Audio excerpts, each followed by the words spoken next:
তারেক, আজ কি ক্লাস পরীক্ষা চলছে কিনা এবং আন্দোলনকারীরা কি বলছেন একটু জানতে চাই সার্বিক খবরাখবর।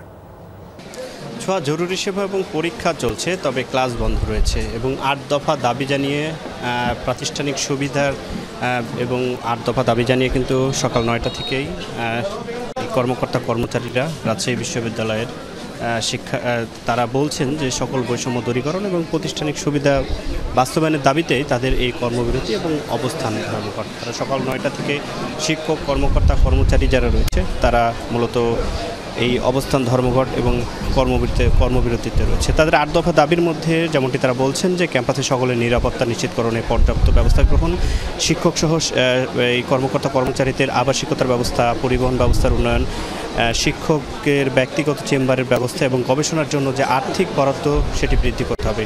শিক্ষক কর্মকর্তা কর্মচারীদের জন্য সুদমুক্ত ঋণের ব্যবস্থা থেকে শুরু করে এবং বিশ্ববিদ্যালয়ের কর্মকর্তা কর্মচারীদের যে দাপ্তরিক কাজের যে উন্নয়ন, এই বিষয়গুলো নিয়ে ৮ দফা দাবি নিয়েই কিন্তু তাদের যে চলমান আন্দোলন আজকে চতুর্থ দিনের মতো সেটি কিন্তু চলছে।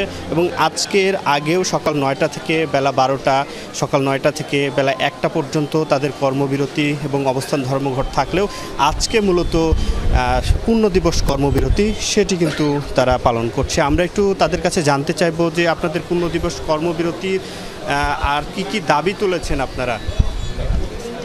ধন্যবাদ আপনাকে।